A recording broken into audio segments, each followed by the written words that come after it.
नमस्कार दोस्तों, मैं हूँ एडवोकेट महेश। आप सभी का स्वागत करता हूँ अपने इस यूट्यूब चैनल में। दोस्तों, जैसे कि मैंने आपको पिछली वीडियो में बताया था कि जब भी आर्बिट्रेशन एंड कंसिलिएशन एक्ट के अंदर लोन बोरोवर के खिलाफ बैंक आर्बिट्रेशन प्रोसीडिंग चालू करती है तो उसको कुछ नोटिसेस, जो प्री आर्बिट्रेशन नोटिसेस जिसको बोला जाता है, वो pre arbitration notices loan borrower को देना मैंडेटरी है। और अगर ऐसी प्री आर्बिट्रेशन नोटिसेस अगर लोन बोरोवर को नहीं मिलती है और उसके खिलाफ आर्बिट्रेशन प्रोसीडिंग हो जाती है और आर्बिट्रल अवार्ड भी हो जाता है, तो ये ऐसा अवार्ड वाइड हो जाता है। इसको जो है सेटिसाइड किया जा सकता है, इसको इसके ऊपर स्टे लिया जा सकता है। तो दोस्तों, आज वीडियो में मैं आपको बताने जा रहा हूँ स्पेशली जो आर्बिट्रेशन एंड कंसिलिएशन एक्ट 1996 है, जिसमें सेक्शन 12 और उसमें भी सब सेक्शन 5 जो बोलता है कि आर्बिट्रेटर जब भी चुना जाता है तो उस आर्बिट्रेटर के रिलेशन जो पार्टीज होती है, पार्टीज मतलब कौन, बैंक और लोन बोरावर, इन दोनों से जो है उसके रिलेशन नहीं होने चाहिए। तो अब सेक्शन 12 के अंदर हम देखने जा रहे हैं कि ये जो सेक्शन 12 की नोटिस जो है आर्बिट्रेटर ने जो हमें देनी चाहिए और बैंक ने हमें देनी चाहिए, वो नोटिस में आपके क्या लिखा होता है, ठीक है, और या फिर ये नोटिस आती है या नहीं आती है। आपको आर्बिट्रेटर ने आपको जो है उसके उनकी बारे में डिटेल्स आपको देनी चाहिए कि बैंक से उसका क्या संबंध है, वो इम्पार्शियल है, उसका ये वो जो है उसका बायस कोई बैंक से कनेक्ट नहीं है, उसने कितना पैसा बैंक से कमाया है, ये सारी चीजों का एक ब्यौरा सेक्शन 12 में आर्बिट्रेटर ने जो है आप जो पार्टीज होती है उनको देना कंपलसरी है दोस्तों। अब आज वही हम देखने जा रहे हैं। तो मैं यहाँ पे एक्ट, जैसे ये इंडिया कोड का वेबसाइट है दोस्तों, बहुत सारे लोग जो है आप सर जो पढ़ के दिखा रहे हैं वो हमें पीडीएफ दे दीजिए। दोस्तों, आपको थोड़ा मेहनत लेना है, ये इंडिया कोड के वेबसाइट पे आना है और यहाँ पे आप जो भी एक्ट खोजना है यहाँ पे आप डाल के उस एक्ट को खोज के उसको इसकी पीडीएफ आप यहाँ पे डाउनलोड कर सकते हैं, ठीक है। The arbitration and cancellation act, ऐसे हमने यहाँ पे लिखा। अब यहाँ पे गो सर्च कर दिया तो जो आर्बिट्रेशन कैंसिलेशन एक्ट की यहाँ पे पीडीएफ आप डाउनलोड कर सकते हैं। अब मैं यहाँ पे डायरेक्टली यहाँ से सर्च भी कर सकता हूँ कौन से सेक्शन में डायरेक्टली हमें यहाँ पे जाना है। तो मुझे यहाँ पे जाना है सेक्शन 12 में, तो यहाँ पे मैंने 12 टाइप कर दिया, ग्राउंड फॉर चैलेंजेस। अब यहाँ पे सेक्शन 12 में कौन से ग्राउंड है जिसके ऊपर हम चैलेंज कर सकते हैं उस आर्बिट्रेटर अवार्ड को और हमारा अवार्ड जो है रद्द कर सकते हैं, सेटिसाइड कर सकते हैं, उसके ऊपर स्टे लिया जा सकता है, ठीक है। अब आगे देख लेते हैं दोस्तों सेक्शन 12 में क्या क्या चीजें इसमें बोली गई है। अब सबसे ऊपर सेक्शन 12 में जो सब सेक्शन 1 है उसमें बोला गया है, when a person is approached in connection with his possible appointment as an arbitrator he shall disclose in writing any some circumstances। अब इन्हें क्या करना चाहिए आर्बिट्रेटर ने, जब भी वो खुद मतलब आर्बिट्रेटर किसी प्रकरण में चुना जा रहा है तो उसने क्या करना चाहिए कि उसके बारे में सारी जानकारी जो है पार्टीज को जो है और देनी चाहिए। अब आगे पढ़ते हैं, डिस्क्लोज करना चाहिए इन राइटिंग में, ठीक है, उसको उसकी हार्ड कॉपी आपके पास आनी चाहिए। अब आगे पढ़ते हैं दोस्तों, उसमें सब सेक्शन 1 में ए है, सच as the existence either direct or indirect of any past or present relationship with or interest in any of parties of relation to the subject matter in dispute, whether the financial business professional or other kind, which is kindly to give rise justifiable doubt as to his independence of impartiality and। अब देखिए ये क्या बोल रहा है sir, दोस्तों section ये क्या बोल रहा है कि जो आर्बिट्रेटर ने उसकी इंडिपेंडेंस और इम्पार्शियलिटी, अब देखो दोस्तों उसको तो दोनों पार्टीज का विवाद सॉल्व करना है और दोनों पार्टी का विवाद सॉल्व करना है तो उस जो आर्बिट्रेटर चुना जाएगा उसका कोई भी कनेक्शन दोनों पार्टी से नहीं होना चाहिए, वो इंडिपेंडेंट होना चाहिए, वो इम्पार्शियल होना चाहिए, ये सेक्शन 12 बोलता है। ठीक है, उसके फाइनेंशियल, बिजनेस, प्रोफेशनल ऐसे कोई संबंध वो पार्टी के साथ नहीं चाहिए। ठीक है, अब ये ए में लिखा है। और अब यहां पे क्या लिखा है, interest in any of parties और relation to the subject matter in dispute. उसको कोई भी इंटरेस्ट जो है डिस्प्यूट की जो सब्जेक्ट मैटर है उसके ऊपर कोई उसका इंटरेस्ट नहीं चाहिए। ठीक है, और और रिलेशन कोई भी पार्टी के साथ नहीं होना चाहिए, पहला। ठीक है, interest any of dispute in any party के साथ, मतलब कोई भी पार्टी के साथ उसका पहला रिलेशन जो है नहीं होना चाहिए, इस तरीके से यहाँ पे लिखा हुआ है। उसमें बी क्या बोल रहा है दोस्तों, देखिए यहाँ पे पढ़िए, which are likely to affect his ability to devote sufficient time to the arbitration, and in particular his ability to complete the entire arbitration within a period of 12 month। मतलब 12 मंथ के अंदर उसने जो है आर्बिट्रेशन कंप्लीट करना चाहिए, ऐसी ability उसके पास होनी चाहिए इस तरीके का अवार्ड जो है पास करने की। ठीक है, अब आगे पढ़ते हैं दोस्तों।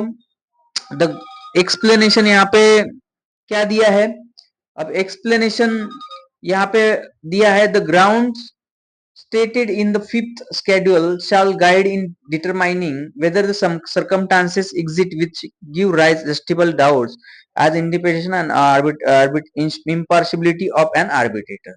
अब ग्राउंड्स जो दिए गए हैं ये फिफ्थ स्केड्यूल में लिखे हैं। अब ये फिफ्थ स्केड्यूल में हम देखने जा रहे हैं जो कि आर्बिट्रेटर की इम्पार्शियलिटी और जो है इंडिपेंडेंस को बयां करती है, मतलब उसको इंडिपेंडेंस नहीं होने का वहां पे प्रूफ आपके पास है, इम्पार्शियलिटी होने के पास होने के लिए जो प्रूफ आपके पास है, तो इसके रिगार्डिंग आप फिफ्थ शेड्यूल में देख लीजिए, ऐसे ये बोल रहे हैं जहां पे आप जस्टिफाइबल डाउट्स आपके पास होगा तो ऐसा आर्बिट्रेटर जो चुना हुआ है आप उसको क्या कर सकते हैं, चैलेंज कर सकते हैं। अब एक्सप्लेनेशन 2 है, the disclosure shall be made by such person in form of specified in 6 schedule।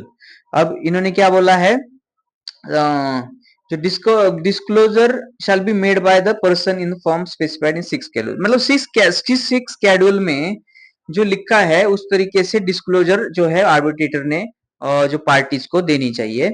थोड़ा सा दोस्तों ये लीगलिटी आप समझ लीजिए, मैं जो आपको पढ़ा के अब बता रहा हूँ एकदम आपको बहुत ज्यादा कंफ्यूजन भी यहाँ पे मैं नहीं करूंगा, आपको जितना सिंपल हो सकता है यहाँ पे मैं आपको सिंपल करके आपको समझा दे रहा हूँ, आप जो है समझ लेना। ठीक है, अब यहाँ पे आप आगे बढ़ते दोस्तों, इंपॉर्टेंट चीज है ये सेक्शन 12 में जो इंपॉर्टेंट चीज है वो है सेक्शन 12 में सब सेक्शन 5। अब सब सेक्शन 5 क्या बोल रहा है, देखो दोस्तों, notwithstanding any prior agreement to the contrary, any person whose relationship with the parties or council or the subject matter of dispute। ठीक है, तो एनी पर्सन से कोई रिलेशन, प्रीवियस रिलेशन नहीं चाहिए विद द पार्टीज, मतलब कोई भी दोनों पार्टी के साथ उसका प्रीवियस कोई भी रिलेशनशिप नहीं चाहिए। अब किस तरीके के रिलेशनशिप होते हैं ये सारे आगे जाके हमें स्केड्यूल में देखना है, सॉरी यहाँ पे देखिए आगे बताया गया है 7 स्केड्यूल में दिए हैं। अब ये 7 स्केड्यूल जो है एकदम सिंपल करके मैं आपको बताऊंगा किस किस तरीके से रिलेशन आर्बिट्रेटर का होना नहीं चाहिए। ठीक है, अब यहाँ पे आगे पढ़ते हैं, विद द पार्टीज और काउंसिल, मतलब कोई वकील से उनका रिलेशनशिप नहीं चाहिए, और the subject matter of dispute, मतलब सब्जेक्ट मैटर के साथ कोई पहला पुराना रिलेशनशिप नहीं चाहिए उसके इंटरेस्ट में, आउटकम में जो भी आउटकम आएगा उसमें उसको कोई लेना देना नहीं चाहिए, मतलब बैंक के फेवर में आउटकम आएगा तो भी उससे कोई फर्क नहीं पड़ेगा और अगर लोन बोरोवर के पास साथ कोई आउटकम आएगा तो भी उससे कुछ फर्क नहीं पड़ेगा, इस तरीके का आर्बिट्रेटर चाहिए। ठीक है, falls under any of the categories specified in the 7th schedule shall be eligible to be appoint an arbitrator।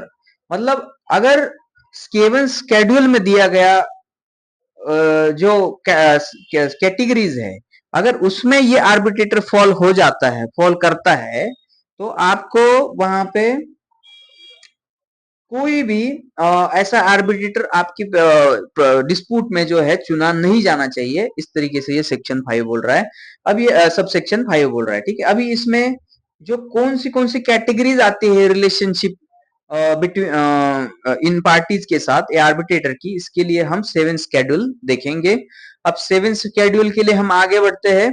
अब यहाँ पे देखिए दोस्तों, यहाँ पे 7 शेड्यूल आ जाता है, ठीक है। अब ये 7 शेड्यूल को हम क्या करेंगे, यहाँ पे ओपन करेंगे। अब 7 शेड्यूल में ये सारी चीजें बताई है, जिसमें कि आर्बिट्रेटर इस तरीके का जो है नहीं होना चाहिए। जो ये सारे पॉइंट उसमें बताया है, टोटल 19 पॉइंट है दोस्तों। ये सारे पॉइंट अगर आर्बिट्रेटर के बैंक के साथ होते हैं या फिर कोई भी पार्टी के साथ होते हैं, तो वो आर्बिट्रेटर चुना ही नहीं जा सकता। तो ये सेक्शन 12(5) में बोला गया है।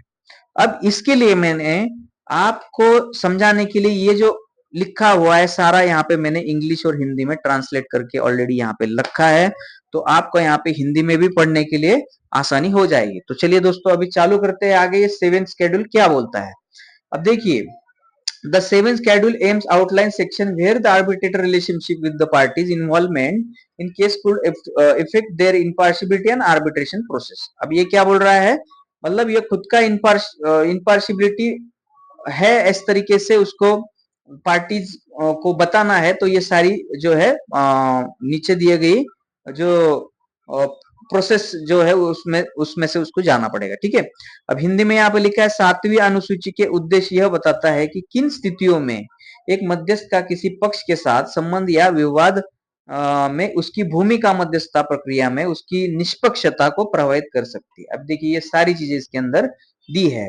अब आर्बिट्रेटर रिलेशनशिप विद पार्टी और काउंसिल, मध्यस्थ जो होता है, आर्बिट्रेटर होता है, उसकी रिलेशनशिप किस तरीके से होनी चाहिए। अभी यहाँ पे मैं इंग्लिश कम पढ़ूंगा और यहाँ पे मैं हिंदी ज्यादा पढ़ूंगा। तो हिंदी में हमारा पहला जो है दोस्तों, और मध्यस्थ किसी पक्ष के लिए काम करता है, सलाह देता है या उसका कोई व्यापारी संबंध है। अब देखो, आर्बिट्रेटर कैसा होना चाहिए कि उसका बिजनेस रिलेशनशिप कोई भी पार्टीज के साथ होना नहीं चाहिए, with one of any parties involve. अगर उसका कोई बिजनेस रिलेशनशिप उस पार्टी के साथ, बैंक के साथ या फिर लोन बोरोवर के साथ होता है, तो इस तरीके का आर्बिट्रेटर जो है चुना नहीं जा सकता। 2 नंबर बताता है, the arbitrator is currently representing और advising one of party of और देयर एफिलिएट। मध्यस्थ वर्तमान में किसी पक्ष या उसकी सहयोगी कंपनी का प्रतिनिधित्व कर रहा है या सलाह दे रहा है।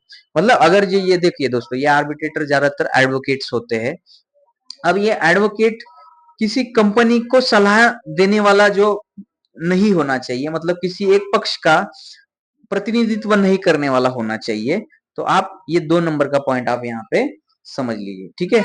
अब 3 नंबर का पॉइंट ये बोल रहा है, मध्यस्थ उस वकील या कानूनी फर्म का प्रतिनिधित्व कर रहा है जो किसी पक्ष के लिए काम कर रही है।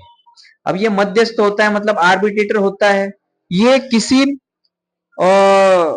फर्म का प्रतिनिधित्व नहीं करने वाला होना चाहिए, जिस फर्म का वकील जो है उस आर्बिट्रेशन प्रोसीडिंग में जो है अपॉइंट हो गया है। मतलब आर्बिट्रेटर के ही फर्म का, ठीक है, ये आर्बिट्रेटर के ही फर्म का कोई लॉयर इस डिस्प्यूट के अंदर होना नहीं चाहिए। The arbitrator is representing the lawyer और law firm working for one of parties, ठीक है। आर्बिटर ऐसा नहीं होना चाहिए कि कोई एक पार्टी के लिए वो उसी ही प्रकरण में जो है वकील भी बन चुका है, ठीक है। इसमें समझ लीजिए। 4 क्या बोल रहा है, the arbitrator work at the same law firm that representing one of party. अब मध्यस्थ उसी कानूनी फर्म में काम करता हो है जो किसी पक्ष का प्रतिनिधित्व करता है। इस तरीके का आर्बिट्रेटर नहीं होना चाहिए। 5 में बोला है दोस्तों, मध्यस्थ किसी सहयोगी कंपनी में प्रबंधक या नियंत्रण की भूमिका निभाता है जो सीधे विवाद में शामिल होता है। अब देखो, अब यहाँ पे आर्बिट्रेटर होता है, ये controlling role of affiliate company directly involve in dispute. अब ये मध्यस्थ बैंक का प्रतिनिधि नहीं होना चाहिए, मतलब उस बैंक में प्रीवियस कोई उसका जॉब वगैरह नहीं होना चाहिए, या फिर मैनेजिंग कमिटी में उसका कोई रोल नहीं होना चाहिए। और अगर ऐसा कोई आर्बिट्रेटर चुना जाता है, तो वो आर्बिट्रेटर ही क्या हो जाएगा वहां पे, इस आर्बिट्रेटर को वहां पे चुना नहीं जा सकता, ठीक है। 6 नंबर बोल रहा है, मध्यस्थ की कानूनी फर्म पहले इस मामले में शामिल थी, भले ही मध्यस्थ व्यक्तिगत रूप में शामिल नहीं था। अब उस मध्यस्थ अगर उसका कोई संबंध नहीं है, इनडायरेक्टली उसका कुछ संबंध है, मतलब उसी कानूनी फर्म का कोई जो है कोई उसका रिलेट उसी कानूनी फर्म का कोई और उसका जो है इस डिस्ट्रीब्यूट में जो है प्रतिनिधित्व कर रहा है, इस तरीके का कोई आर्बिट्रेटर आप चुन नहीं सकते, ऐसा यहाँ पे बोला गया है। 7 नंबर ये बोल रहा है, मध्यस्थ की कानूनी फर्म का किसी पक्ष या उसकी सहयोगी कंपनी के साथ बड़ा व्यापारिक संबंध है।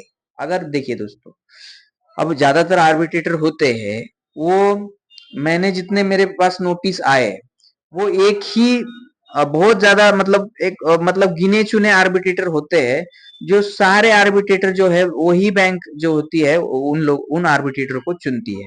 कुछ दिल्ली के होते हैं, कुछ चेन्नई के होते हैं, ठीक है। अब यहाँ पे कुछ बेंगलोर के होते हैं। अभी ये स्पेसिफिक जो आर्बिट्रेटर होते हैं दोस्तों, बैंक उन्हीं को ही ये काम देता है। अब ये 7 के नंबर का सेक्शन क्या पॉइंट क्या बोल रहा है, मध्यस्थ की कानूनी फर्म का किसी पक्ष या उसकी सहयोगी कंपनी के साथ बड़ा व्यापारी संबंध।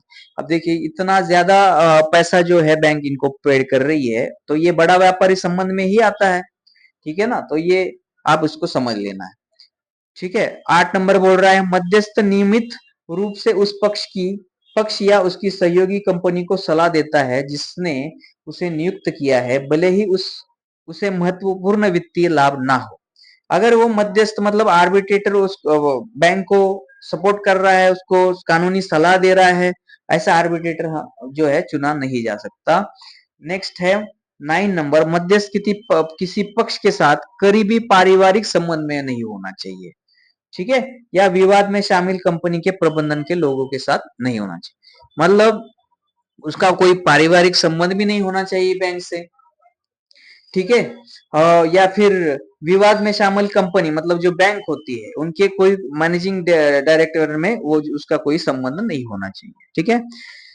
10 नंबर ये बोल रहा है, मध्यस्थ किसी करीबी पारिवारिक सदस्य का किसी पक्ष का या उसी सहयोगी कंपनी का महत्वपूर्ण वित्तीय हित है। मतलब क्या बोल रहा है ये, देखिए अब क्लोज फैमिली मेंबर नहीं होना चाहिए, ठीक है। आर्बिटर उस कंपनी का कोई क्लोज फैमिली मेंबर नहीं होना चाहिए। Significant financial interest in one of parties, मतलब ऐसा कोई होना नहीं चाहिए जिसको वो जो है फाइनेंशियल इंटरेस्ट में जो है एक ही पार्टी के फाइनेंशियल इंटरेस्ट में जो है वो जो है उसको पक्ष उसका होगा पहले से, ऐसा आर्बिट्रेटर नहीं चुना जा सकता। अब आगे देखिए दोस्तों, 11 नंबर का पॉइंट है, मध्यस्थ उस पक्ष का प्रतिनिधित्व कर रहा है जो मध्यस्थता में शामिल है। Arbitrator represent a party involve in arbitration, मतलब आर्बिट्रेटर ऐसा नहीं होना चाहिए जो ऑलरेडी एक पार्टी को रिप्रेजेंट कर रहा है। 12 नंबर ये बोल रहा है, मध्यस्थ किसी पक्ष में प्रबंधक या नियंत्रणकारी भूमिका में है। Arbitrator hold the managing and control, मतलब कोई उसकी बैंक में पोजीशन वगैरह नहीं चाहिए, मैनेजिंग कमिटी में कंट्रोलिंग रोल उसका कुछ नहीं होना चाहिए। इस तरीके का आर्बिट्रेटर जो होता है चुना नहीं जा सकता। अब 13 नंबर है, मध्यस्थ का किसी पक्ष या विवाद के परिणाम में कोई वित्तीय हित नहीं है। मतलब देखो दोस्तों, the arbitrator has a financial interest in one of parties or any outcome of dispute, मतलब आउटकम से कुछ भी उसका लेना नहीं देना नहीं चाहिए, ऐसा आर्बिट्रेटर चुना जाना चाहिए। अब ज्यादातर अवार्ड क्या है, बैंक के फेवर में ही हो रहे, एक्स पार्टी हो रहे दोस्तों। देखिए अभी इसमें किस तरीके से ये सेक्शन बने हैं, इसका क्या आपको आगे जाके आपको रिलीफ मिलने वाला है जब भी आपका उसको आपको चैलेंज करना है या फिर एग्जीक्यूशन प्रोसीडिंग को चैलेंज करना है। बड़े बड़े लोग बड़े बड़े लोन्स में फंसे हुए हैं, ठीक है, और ये बैंक जो होती है अनलीगली यूनिलैटरल तरीके से अपॉइंटमेंट जो होती है आर्बिट्रेटर का करा देती है। दोस्तों मैं आपको ये सारी चीजें समझा रहा हूं, मतलब ऐसा नहीं है कि मुझे किसी को प्रोत्साहित करना है लोन डुबाने में, ये मैं यहाँ पे क्लियर कर दे रहा हूं। ये बस जो इनलीगल चीजें हो रही है उसको डिफेंड आप कैसे कर सकते हो, इसीलिए मैंने ये वीडियो आपको बना के दे रहा हूं। आपको बैंक का पैसा देना है, उनके साथ सेटलमेंट करना है, इसमें कोई भी मतलब मैं यहाँ पे प्रोत्साहन नहीं दे रहा हूँ बैंक को पैसा आपका डुबाने का, ठीक है। तो यहाँ पे बस अनलीगल चीजें हम जो होती है उसके बारे में बातचीत करते हैं, ठीक है। 13 नंबर, मध्यस्थ का किसी पक्ष या विवाद के परिणाम से कोई भी मतलब आउटकम में कोई उसका किसी के साथ आउटकम निकलने दीजिए, उसका कोई जो है इंटरेस्ट उसके अंदर नहीं होना चाहिए। 14 नंबर ये बोल रहा है मध्यस्थ या उसकी फर्म को उस पक्ष या उसकी सहयोगी कंपनी को नियमित रूप से सलाह देने से महत्वपूर्ण वित्तीय आय प्राप्त होती है। अब ये देखिए, ये बहुत इंपॉर्टेंट पॉइंट है। The arbitrator or their law firm makes significant financial income from regularly advising the appointing party or their appellate। मतलब देखिए दोस्तों, ये बैंक ही अपना आर्बिट्रेटर चुनती है, ये आर्बिट्रेटर जो होते हैं बैंक के ही होते हैं, ठीक है ना। अब सिग्निफिशिएंट फाइनेंशियल इनकम उनको मिलता है, जो बैंक ही उनको पैसा पे करती है, उनको चुनती है और आर्बिट्रेटर अवार्ड जो है पास करके लेती है। तो ये 14 नंबर का पॉइंट जो है, ऐसा आर्बिट्रेटर चुना ही नहीं जा सकता। तो इस तरीके से ये आर्बिट्रेटर चुन लिए जाते हैं। तो फिर आपको इसके ऊपर ऑब्जेक्शन दे के आपको ये सारी चीजें हम क्या करते हैं, नोटिस में जो है रिप्लाई करके ये सारी चीजें वो बैंक को जो है या फिर आर्बिट्रेटर को जो है हम बेच के समझाते हैं, ठीक है। 15 नंबर का है, और 15 नंबर ये बोल रहा है मध्यस्थ ने किसी पक्ष या उसकी सहयोगी कंपनी को इस विवाद पर कानूनी सलाह या विशेषज्ञ राय दी है। अब देखिए दोस्तों, arbitrator has provided legal advice expert opinion on the dispute. अब देखो दोस्तों, ये बार बार वही चीजें मतलब अलग अलग करके इन्होंने थोड़ा सा डिफरेंट तरीके से बताया है।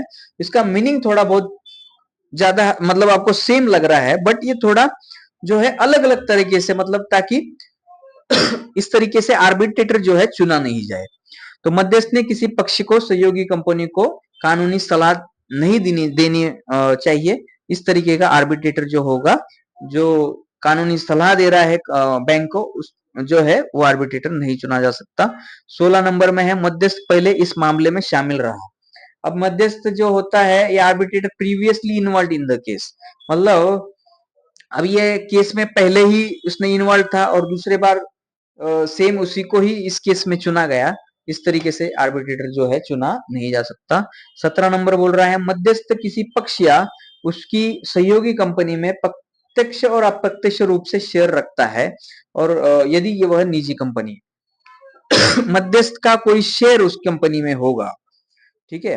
अब ये मध्यस्थ शेयर जो होना है, मतलब ये आर्बिट्रेशन देखो दोस्तों खाली बैंक नहीं करवाती, कोई बिजनेस रिलेशनशिप और पार्टनरशिप जो डीड बनते हैं उसके अंदर भी ये आर्बिट्रेशन का क्लॉज होता है। तो उसके लिए ये जो है क्लॉज यहाँ पे रखा गया है 17 नंबर का, ठीक है। 18 नंबर बोलता है मध्यस्थ किसी करीबी पारिवारिक सदस्य का विवाद के परिणाम में महत्वपूर्ण वित्तीय है। A close family member of the arbitrator has significant financial interest in the outcome of dispute। मतलब आर्बिट्रेटर ऐसा नहीं होना चाहिए कि जिसके फेवर में उसको ऐसा लगता है कि इन्हीं के फेवर में जो है आर्बिट्रेटर अवार्ड जो है जाना चाहिए, ऐसा मध्यस्थ मतलब ऐसा आर्बिट्रेटर जो है चुना नहीं जा सकता। मध्यस्थ 19 नंबर, मध्यस्थ या उसके किसी करीबी पारिवारिक सदस्य क्या उस तीसरे पक्ष से करीबी संबंध है जो विवाद में हारने वाले पक्ष को मुआवजा देने का पात्र हो सकता है। मतलब यहाँ पे क्या बोल रहा है दोस्तों, the arbitrator has close family member has a close relationship with third party who might to liable to compensate the losing party in the dispute। मतलब ये बार बार यही उसमें बोला गया, 19 टोटल पॉइंट्स इसके अंदर दिए हैं कि मध्यस्थ का बैंक से या फिर पार्टीज के साथ कोई भी ऐसा पारिवारिक फ्रेंडली संबंध नहीं होना चाहिए जो कि उसके आर्बिट्रेटर होने की इम्पार्शियलिटी इंडिपेंडेंस को जो है उसके ऊपर सवाल जो किया जा सकता है। इस तरीके का अवार्ड वो अगर पास कर देता है तो वो इन सारे पॉइंटों के अंदर वो आर्बिट्रेटर जो है चुन लिया है, इस तरीके से वो नल एंड वाइड हो जाएगा, ठीक है। उसको चुना नहीं जा सकता है। अगर वो चुन भी लिया है तो बाद में 12(5) की कंप्लायंसेस नहीं होने के कारण जो है दोस्तों वो आर्बिट्रेटर का अवार्ड भी जो उसने दिया है वो इनलीगल हो जाएगा, वो नॉन ईस्ट हो जाएगा, मतलब वाइट हो जाएगा। और उसको कोई भी उसकी इन्फोर्सिबिलिटी नहीं हो सकती है दोस्तों। दोस्तों देखिए, अब ये सारी चीजें हम यहाँ पे अपने चैनल में बताते हैं और आपको अवेयर करते हैं लीगल चीजों से। अब बहुत ज्यादा लोग जो है परेशानी में फंसे हैं दोस्तों, लोन लेके अभी उनकी आर्थिक परिस्थितियां खराब हो गई है। बट बैंक जो होती है यूनिलैटरल आर्बिट्रेशन प्रोसीडिंग चालू करती है, आर्बिट्रेटर अपॉइंटमेंट करती है, कोई भी प्री आर्बिट्रेशन नोटिस जो है लोन बोरोवर को नहीं देती है, और एक अवार्ड पास करके उसका एग्जीक्यूशन करती है, उसकी properties attachment, movable immovable properties attachment करती है। तो दोस्तों ये सारे जो पॉइंट्स है वो आपको सेक्शन जो मैंने आपको बताया कि इस सेक्शन में जो आर्बिट्रेशन एंड कंसिलिएशन एक्ट और 7 शेड्यूल में आपको ये सारे पॉइंट दिए गए हैं। और जो सेक्शन आपको मैंने बताया, द आर्बिट्रेशन कंसिलिएशन एक्ट 1996 का सेक्शन है 12 और उसमें सब सेक्शन है 5। तो ये सारे ये जो सेक्शन है आर्बिट्रेटर के इंडिपेंडेंस और इनपार्शियलिटी के बारे में बात करता है। और इस तरीके से जो पॉइंट मैंने आपको बोले, ये पॉइंट जो आर्बिट्रेटर से मैच करता है तो वो आर्बिट्रेटर चुना ही नहीं जा सकता और उसको जो है चैलेंज किया जा सकता है। दोस्तों आशा करता हूँ आपको ये सारे वीडियो जो मैंने बनाए हैं आपको समझ में आ रहा है दोस्तों। थोड़ी लीगल लैंग्वेज है बट आपको हिंदी में भी आपको एकदम आसान भाषा में आपको ये बता रहा हूँ। और आपको एक ध्यान में रखना है दोस्तों, जब भी कभी कोई भी बैंक से नोटिस आता है, अब नोटिस कौन से आ सकते हैं, लोन रिकॉल की नोटिस आ सकते हैं, demand and invocation of arbitration proceeding का नोटिस आ सकता है, अपॉइंटमेंट ऑफ आर्बिट्रेटर का नोटिस आ सकता है, ठीक है, और payment and settlement act section 25 का नोटिस आ सकता है, एनआई एक्ट 138 का नोटिस आ सकता है। तो ये सारे नोटिसेस के रिप्लाई आपको देने जरूरी है, मैंडेटरी है। अगर आप इस नोटिसेस के रिप्लाई नहीं करते, ऑब्जेक्शन नहीं देते बैंक को, तो समझ में आता है कि आप एक विलफुल डिफॉल्टर हो और आपको बैंक का पैसा डुबाना है। आप ऐसे नोटिसेस के रिप्लाई देके आप बैंक से टाइम मांगिए, आप 6 महीने का, 12 महीने का, 15 महीने का टाइम मांगिए और लीगली आपका एक डिफेंस तैयार करिए। और आपको आगे जाके आपकी केस जो स्ट्रांग बनाएगा, डिफेंस आपका तैयार होगा, कुछ तो आपका स्टेटमेंट वहां पे इन लीगल चीजों में आपका स्टेटमेंट देने का कुछ आपका आपके पास एविडेंस तैयार हो जाएगा। तो दोस्तों आपको नोटिसेस आपको कैसे बनाने हैं इसीलिए मैंने आपको पहले भी कुछ वीडियो बना के दिए, अपने चैनल में जाके देख सकते हैं। अगर आपको नहीं आ रहा है नोटिसेस का रिप्लाई करना तो आप मुझे भी कांटेक्ट कर सकते हैं या फिर किसी भी आपके करीबी वकील साहब से आप कांटेक्ट करके नोटिस ड्राफ्ट करके बैंक को भेज सकते हैं और आपका जो है डिफेंस तैयार कर सकते हैं। दोस्तों आप ये जो वीडियो है, आप जिन लोगों के साथ ऐसे चीजें हो रही है उन तक आप ये वीडियो जरूर पहुंचाना, इसको शेयर जरूर करना दोस्तों, ताकि उनको थोड़ा सा हेल्प हो जाए। और ज्यादा से ज्यादा इस वीडियो को आप लाइक करना, ताकि दोस्तों मैंने ये जो वीडियो बनाया है, इतनी जो मेहनत आपको ले रहा हूं, ताकि इस मेहनत का सबको जो है ये फायदा हो जाए दोस्तों, ठीक है।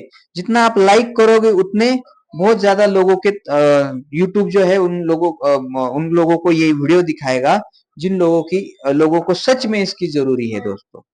अभी हमारे पूरे यूट्यूब में ऐसे कोई वीडियो नहीं बने हैं, इसीलिए मैंने ये वीडियो जो है दोस्तों बना रहा हूँ, जो कि प्रैक्टिकली होते हैं। आप कौन सा भी वीडियो मेरा जाके देखिए जो प्रैक्टिकली बनाया है, इसमें कोई मनगढ़ंत बातें नहीं बोली है, जो कि आर्बिट्रेशन प्रोसीडिंग और आर्बिट्रेशन एक्ट को लॉफुली हम यहाँ पे समझाते हैं, जजमेंट के द्वारा, एक्ट के द्वारा।